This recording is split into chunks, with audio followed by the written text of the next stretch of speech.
ചേട്ടൻ ആ നടനൊപ്പം ഒരുമിക്കുന്ന ഒരു സിനിമ കൂടി വേണമെന്ന് എൻ്റെ ആഗ്രഹം. സുചിത്ര മോഹൻലാൽ. മലയാളികൾക്ക് എന്നും മികച്ച സിനിമകൾ മാത്രം സമ്മാനിച്ച കോംബോയാണ് മോഹൻലാൽ, ശ്രീനിവാസൻ എന്നിവരുടേത്.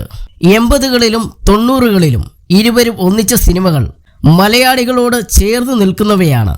നാടോടിക്കാറ്റ്, സന്മനസ്സുള്ളവർക്ക് സമാധാനം, മിഥുനം, മുകുന്ദേട്ട സുമിത്ര വിളിക്കുന്നു തുടങ്ങിയ സിനിമകൾ ഇന്നും മലയാളികൾക്ക് ഹൃദയത്തിൽ ചേർത്ത് വെക്കാവുന്നവയാണ്. എന്നാൽ ഒരുപാട് കാലമായി ഇരുവരും ഒന്നിക്കുന്ന സിനിമ മലയാളികൾക്ക് ലഭിച്ചിട്ടില്ല.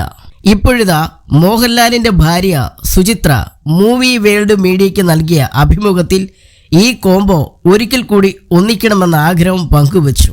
രണ്ടുപേരും ഒന്നിച്ച സിനിമകളെല്ലാം തനിക്ക് പ്രിയപ്പെട്ടതാണെന്നും ആ കോംബോ ഒന്നിക്കണമെന്നും തനിക്ക് ആഗ്രഹമുണ്ടെന്നും സുചിത്ര പറഞ്ഞു.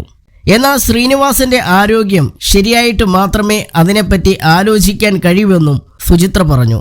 ചേട്ടനും ശ്രീനിവാസനും ഒന്നിച്ച സിനിമകളെല്ലാം ഒന്നിനൊന്ന് ഗംഭീരമാണല്ലോ. എല്ലാ മലയാളികൾക്കും ഇഷ്ടമുള്ളതുപോലെ ആ സിനിമകൾ എനിക്കും ഇഷ്ടമാണ്.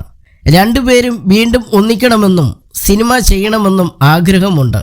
പക്ഷേ ശ്രീനിയേട്ടൻ്റെ ഇപ്പോഴത്തെ ആരോഗ്യസ്ഥിതി അതിന് അനുവദിക്കുന്നില്ല. ആരോഗ്യം വീണ്ടെടുത്ത് കഴിഞ്ഞാൽ രണ്ടുപേരും ഒന്നിക്കുന്ന സിനിമയുണ്ടാകും എന്ന് തന്നെയാണ് ഞാൻ വിശ്വസിക്കുന്നത്. രണ്ടുപേരുടെയും സൗഹൃദം പണ്ട് മുതലേ കാണുന്ന നമുക്ക് അത് വീണ്ടും കാണാൻ പറ്റുക എന്ന് പറഞ്ഞാൽ സന്തോഷം തരുന്ന കാര്യമാണ്.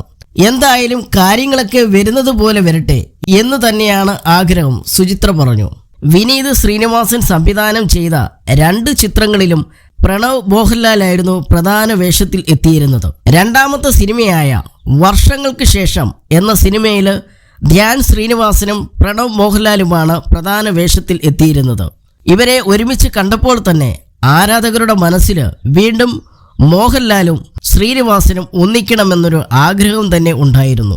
സുചിത്ര മോഹൻലാൽ ആഗ്രഹിക്കുന്നത് പോലെ മോഹൻലാലും ശ്രീനിവാസനും ഒന്നിക്കുന്ന സിനിമയ്ക്കായി നമുക്കും കാത്തിരിക്കാം.